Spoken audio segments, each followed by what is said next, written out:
দর্শক, কুমিল্লায় অব্যাহত ভারী বর্ষণে ব্যাহত হচ্ছে মানুষের জীবনযাত্রা। সেখানকার সবশেষ খবর জানাতে আমার সাথে সহকর্মী নাসিরউদ্দিন চৌধুরী যুক্ত হচ্ছেন এবং আমার সাথে কিন্তু সিলেট থেকেও তাহিদুর রহমান শাহ আমার সাথে যুক্ত হয়েছেন, কারণ কয়েকদিনের টানা বৃষ্টিতে কিন্তু সিলেট বিভাগের সবকটি নদীর পানি আসলে বেড়েছে। আমি একটু সিলেটে যেতে চাই শুরুতে।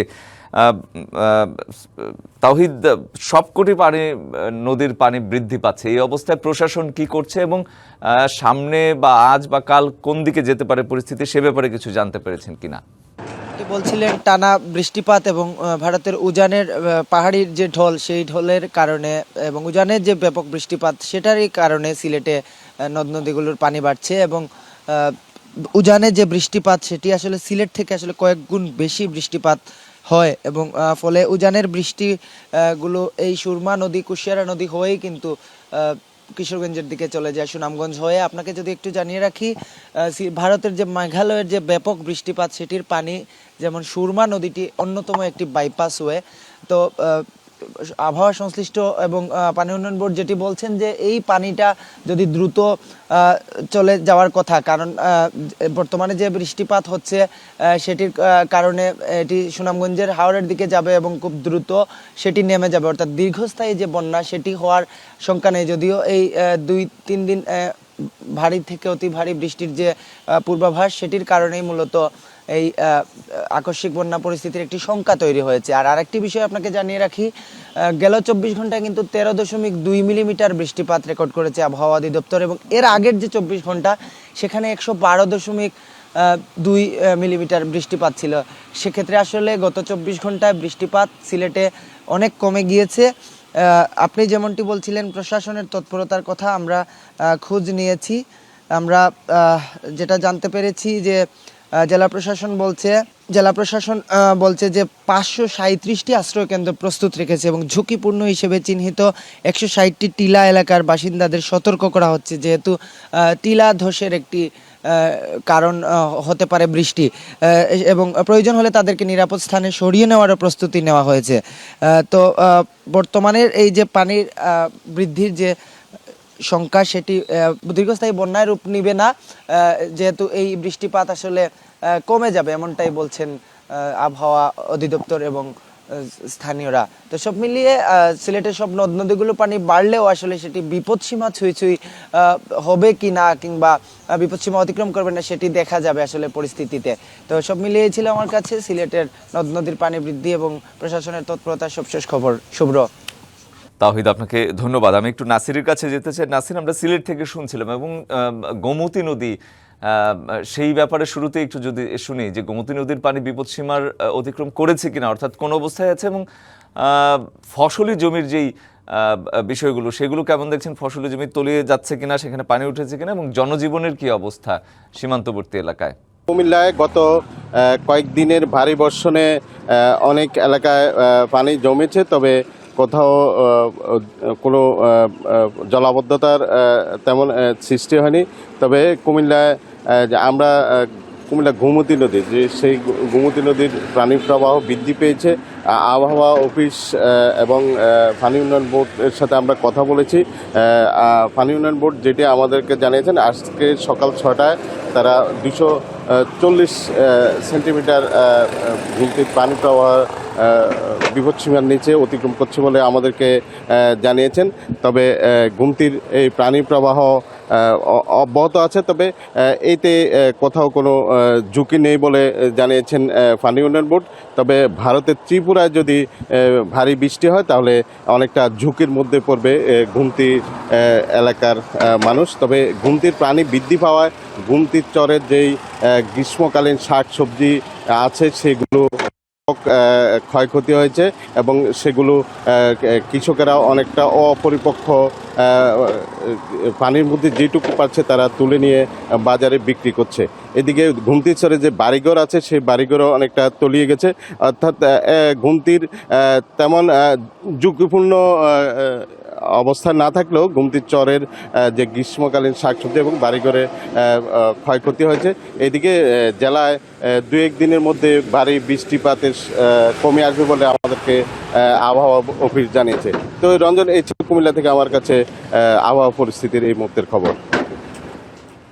নাসির, আপনাকে ধন্যবাদ। কয়েকদিনের টানা বর্ষণে সিলেট বিভাগের সবকটি নদীর পানি বৃদ্ধি পাচ্ছে। বৃষ্টিপাত অব্যাহত থাকলে বিভাগের 4 জেলা নিম্নাঞ্চলে বন্যার আশঙ্কা রয়েছে নিয়ে আরও জানাতে সিলেট থেকে সহকর্মী তৌহিদুর রহমান শাহ তিনি যুক্ত হয়েছিলেন এবং আমার সাথে কুমিল্লা থেকেও আমাদের সহকর্মী যুক্ত হয়েছেন এবং আমি শুনে নিলাম দুজনের কাছ থেকে। টানা বৃষ্টি আর ভারতের উজান থেকে নেমে আসা পাহাড়ি ঢলে হবিগঞ্জের নদ নদীর পানি বেড়ে বন্যার শঙ্কা তৈরি হয়েছে। জেলার 4টি নদীর 6টি পয়েন্টে পানি এখন বিপদসীমার উপরে। একই সঙ্গে খোয়াই নদীর বিভিন্ন স্থানে দেখা দিয়েছে তীব্র নদী ভাঙনের আশঙ্কা। টানা বৃষ্টিপাত আর পাহাড়ি ঢলে ফুলে ফেঁপে উঠেছে হবিগঞ্জের নদ নদী। জেলার 4টি নদীর 6টি পয়েন্টে পানি এখন বিপদসীমার উপরে। একদিকে বন্যার শঙ্কা, অন্যদিকে খোয়াই নদীর বিভিন্ন পয়েন্টে তীব্র নদী ভাঙনের ঝুঁকি।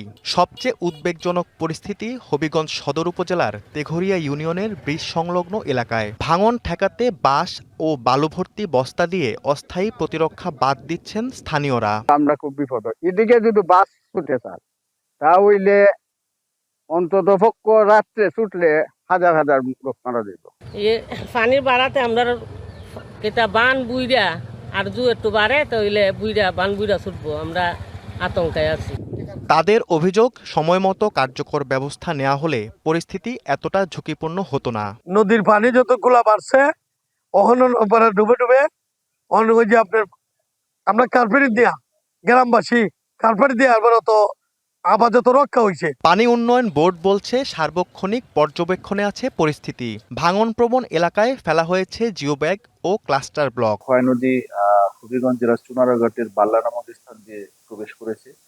সেইখানে সকাল 9টায় বিপদসীমার 220 সেন্টিমিটার উপর দিয়ে প্রবাহিত হচ্ছে। উজানের পানি যদি আর বৃদ্ধি না পায়, বর্তমান যে অবস্থায় আছে আমরা শঙ্কামুক্ত আছি। উজানে নতুন করে ভারী বৃষ্টিপাত না হলে শুক্রবারের মধ্যে কমতে পারে পানি। তবে বৃষ্টি অব্যাহত থাকলে লোকালয়ে পানি ঢোকার আশঙ্কা স্থানীয়দের। DBC news desk. ক্রমাগত দখল, দূষণ আর চরম অব্যবস্থাপনায় রূপ হারাচ্ছে ফেনীর ঐতিহাসিক রাজাঝির দিঘি। চারপাশের হাঁটার রাস্তা দখল করে গড়ে উঠেছে শত শত দোকান। দিঘিতে ফেলা হচ্ছে প্লাস্টিক সহ নানা বর্জ্য, অযত্নে নষ্ট হচ্ছে গাছপালা। প্রশাসনের নানা উদ্যোগের কথা শোনা গেলেও বাস্তবের চিত্র বলছে ভিন্ন কথা। শুধু আশ্বাস নয়, জেলাবাসীর তাই দাবি দৃশ্যমান পদক্ষেপের। রাজাজির দিঘি ফেনীর শতবর্ষের ঐতিহাসিক ও দর্শনীয় স্থানের একটি। জেলার 0 পয়েন্ট ও শহরের ট্রাঙ্ক রোডের সংযোগস্থলে দিঘিটি অবস্থিত। জনশ্রুতি আছে 500 বছর আগে ত্রিপুরার এক রাজা তার কন্যার অন্ধত্ব দূর করার জন্য এই দিঘি খনন করেন। দিঘির পাড়ে রয়েছে ফেনী সদর থানা, কোর্ট মসজিদ, অফিসার্স ক্লাব, রিপোর্টার্স ইউনিটি, জেলা পরিষদের শিশু পার্ক, ন্যাশনাল হার্ট ফাউন্ডেশন সহ বহু প্রতিষ্ঠান। অপরদিকে দিঘির দক্ষিণ পূর্ব পাড় ঘেঁষে গড়ে উঠেছে অবৈধ স্থাপনা। ভাসমান দোকান থেকে শুরু করে রাজনৈতিক ব্যানার ফেস্টুনে ঢেকে গেছে দিঘির চারপাশ। প্রশাসন বারবার হকার উচ্ছেদ করলেও কার্যত কোনো কাজ হচ্ছে না। দিঘির 2 পাড়ে সৌন্দর্য বর্ধনের জন্য নির্মিত ওয়াকওয়ে এখন পরিণত হয়েছে ময়লা আবর্জনার ভাগাড়ে। হকার ও পথচারীরা প্রতিনিয়ত প্লাস্টিক বোতল, চিপসের প্যাকেট এবং পলিথিন ফেলছে দিঘিতে। এতে পানির রং কালচে হয়ে ছড়াচ্ছে দুর্গন্ধ। বিভিন্ন হকার বসার কারণে এই পরিবেশগুলো একটু ময়লা হয়ে গেছে, যেমন পানিতে ময়লা, সাইডে ময়লা। তো এই ময়লাগুলোর জন্য অনেক অস্বস্তিকর লাগে। রাতে পর্যাপ্ত আলোর অভাবে মাদক সেবীদের অভয়ারণ্যে পরিণত হয় জায়গাটি। এখানে যেভাবে কিশোর গ্যাং থেকে শুরু করে বখাটেদের উৎপাতে যারা আসলে হাঁটার একটা চিন্তা ভাবনা করে আসে, তারা আবার অনেক সময় ফিরে যায়। ফেনীর ফুসফুস হিসেবে বিবেচিত রাজাজির দিঘি দ্রুত উদ্ধার ও খনন কাজ শুরুর দাবি এলাকাবাসীর। এই চলাচলের জন্য এই জায়গাটা খানাখন্দে ভরা, বৃষ্টির দিনেও পানি জমে থাকে, যে আমার সামনে পানি জমা আছে, লোক চলাচলের খুব অসুবিধা হয়। প্রশাসন চাইলে কিন্তু এটা মানে এদেরকে উচ্ছেদ করতে পারে, রাস্তাগুলো মেরামত করতে পারে, সংস্কার করে এটা দৃষ্টিনন্দন করতে পারে। আগামীতে মেরামত সহ আরো বিভিন্ন উন্নয়ন কাজের প্রতিশ্রুতি দিয়েছেন জেলা পরিষদের প্রধান নির্বাহী কর্মকর্তা। ফেনীর রাজাজির দিঘিটা আমাদের সবসময় দৃষ্টিতে আছে। এটা উন্নয়নের জন্য জেলা পরিষদ সবসময় সচেষ্ট, কারণ আমরা চেষ্টা করবো আরো বেশি উন্নয়নমূলক কাজ করেছেন। অবৈধ দখলদারদের উচ্ছেদে সম্মিলিত উদ্যোগ প্রয়োজন মনে করেন অতিরিক্ত জেলা প্রশাসক। রাজাজি যে দিঘিটি রয়েছে সেই দিঘিটি ফেনীর অত্যন্ত একটি প্রাণকেন্দ্রে অবস্থিত। ভাসমান দোকানদার যারা আছে তাদেরকে আসলে আমরা প্রায় মোবাইল কোর্ট পরিচালনা করি বিভিন্ন সময়, যে তাদেরকে আমরা বিতাড়িত করার জন্য। এই ব্যাপারে আসলে সম্মিলিত উদ্যোগ দরকার, এই বিষয়ে আমাদের আলোচনা চলছে। দিঘির চারপাশে রাস্তা অবৈধ দখলমুক্ত করে বিনোদন কেন্দ্র হিসেবে গড়ে তোলার দাবি শহরবাসীর। DBC news desk. আবারও বর্ষণ এবং বন্যার খবর নেব। অতিবৃষ্টির কারণে রাঙামাটির বাঘাইছড়ি, বিলাইছড়ি ও জোড়াছড়ির বেশ কিছু নিম্নাঞ্চল এখনও প্লাবিত। অনেক স্থানে পাহাড় ধসে বিঘ্ন হয়েছে যান চলাচল। সেখানকার সবশেষ পরিস্থিতি জানাতে রাঙামাটি থেকে সরাসরি যুক্ত হচ্ছেন সহকর্মী সৈকত রঞ্জন চৌধুরী। সৈকত, বৃষ্টির কি পরিস্থিতি এবং বৈরী আবহাওয়া নিয়ে জেলার সার্বিক খবরাখবর জানবো, কি বলছেন কর্মকর্তারা, এবং পাহাড় ধসের যেই আশঙ্কা করা হচ্ছে কোথাও কোথাও হয়েছে সেটির কি খবর?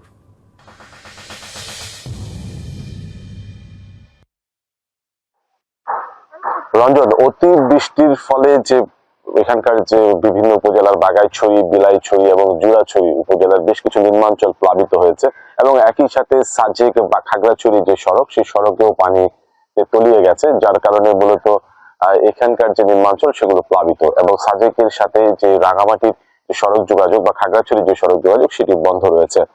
একটি বিষয় আপনার মাধ্যমে সবাইকে জানাতে চাই দর্শকদেরকে, সেটি হচ্ছে যে সাজেকে যে আটকা পড়া যে পর্যটকরা ছিল তাদেরকে 150 জনকে গতকালকেই সেখান থেকে ত্যাগ করেছে সেনাবাহিনীর সহযোগিতায়।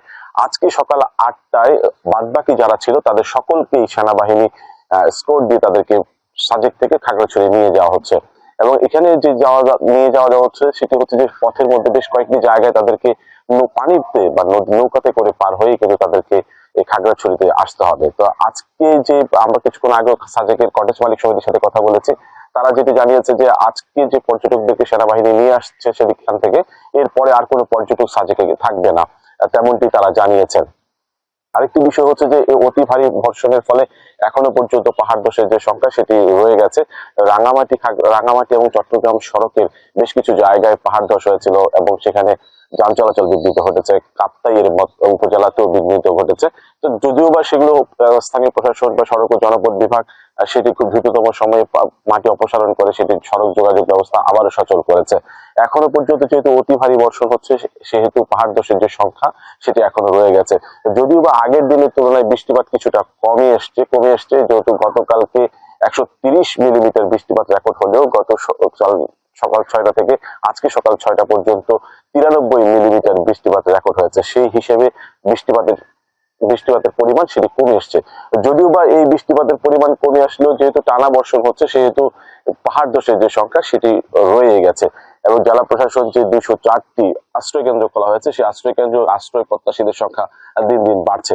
এখনো পর্যন্ত যে 204টি আশ্রয় কেন্দ্র খোলা হয়েছে তার মধ্যে প্রায় 4392 জন আশ্রয় প্রত্যাশী সেখানে আশ্রয় নিয়েছে, যেখানে দুর্যোগ ব্যবস্থাপনা মন্ত্রণালয় বা অধিদপ্তর তাদেরকে খাবার সরবরাহ করছে, 3 বেলা খাবার সরবরাহ করছে এবং জেলা প্রশাসন যারা এখনো পর্যন্ত ঝুঁকিপূর্ণ অবস্থানে বসবাস করছে তাদেরকে দ্রুততম সময়ে এই আশ্রয় কেন্দ্রে আশ্রয় নেওয়ার জন্য তারা সচেতনতা মূলক কার্যক্রম তারা পরিচালনা করছেন এবং একই সাথে এখনো পর্যন্ত যে নিম্নাঞ্চল প্লাবিত হয়েছে সেই নিম্নাঞ্চল প্লাবিত হওয়ার কারণে প্রায় রাঙামাটির 30টি গ্রাম এখনো পর্যন্ত 30টি গ্রাম নিমজ্জিত হয়েছে এবং 20,000-এরও অধিক মানুষ এখনো পানিবন্দী রয়েছে। একদম পরিষ্কার।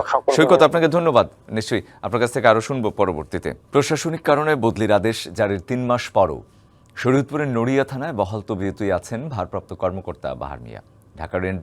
ঢাকা রেঞ্জ ডিআইজি কার্যালয়ের এক আদেশে তাকে কিশোরগঞ্জে বদলি করা হলেও তা কার্যকর হয়নি। এতে নির্দেশনা ছিল অবিলম্বে কার্যকর করার। এ নিয়ে স্থানীয়দের মধ্যে ক্ষোভ ও নানা প্রশ্নের জন্ম দিয়েছে। এদিকে বাহার মিয়ার বিরুদ্ধে আটক বাণিজ্য ও হয়রানির অভিযোগ তুলেছেন ভুক্তভোগীরা। গেল 15 এপ্রিল ঢাকা রেঞ্জ ডিআইজি কার্যালয়ের আদেশ অনুযায়ী কিশোরগঞ্জে বদলি করা হয় শরীয়তপুর নড়িয়া থানার ভারপ্রাপ্ত কর্মকর্তা মোহাম্মদ বাহার মিয়াকে, যেখানে উল্লেখ ছিল নির্দেশনা অবিলম্বে কার্যকর করতে হবে। তার তোয়াক্কা না করে এখনও নড়িয়া থানাতেই বহাল এই পুলিশ কর্মকর্তা। তার বিরুদ্ধে দীর্ঘদিন ধরে সাধারণ মানুষকে হয়রানি, ক্ষমতার অপব্যবহার ও ভয় দেখিয়ে আটক বাণিজ্য সহ নানা অভিযোগ আছে। হামলা, হয়রানি, মামলার দিয়ে গ্রেপ্তার করা হচ্ছে এবং টাকার বাণিজ্য করা হচ্ছে, টাকার বিনিময়ে তাদের ছেড়ে দেওয়া হচ্ছে।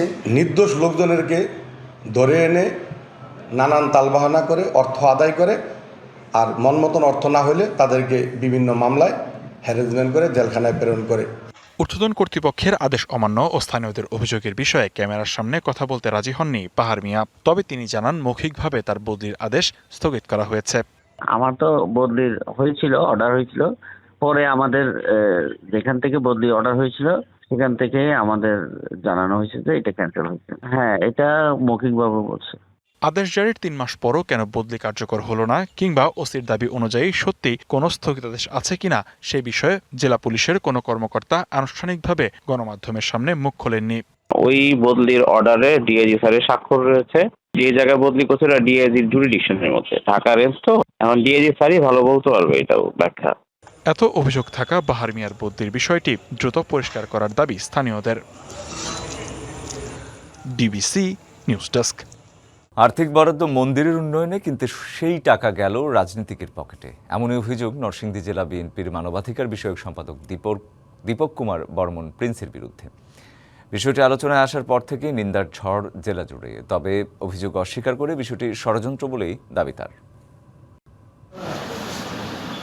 নরসিংদী পৌর শহরের বৌয়াকুর এলাকার শীতলবাড়ি মন্দির সদর উপজেলা প্রকল্প বাস্তবায়ন কর্মকর্তার নথি বলছে, চলতি বছরের 5ই এপ্রিল এই মন্দিরের নামে গ্রামীণ অবকাঠামো উন্নয়ন প্রকল্পের মাধ্যমে 1,17,000 টাকা বরাদ্দ অনুমোদন হয়। প্রকল্প বাস্তবায়নে জেলা বিএনপির মানবাধিকার বিষয়ক সম্পাদক ও জেলা কৃষক দলের সদস্য সচিব দীপক কুমার বর্মন প্রিন্সকে সভাপতি করে দাখিল করা কমিটির মাধ্যমে 11ই মে টাকা উত্তোলন করা হয়।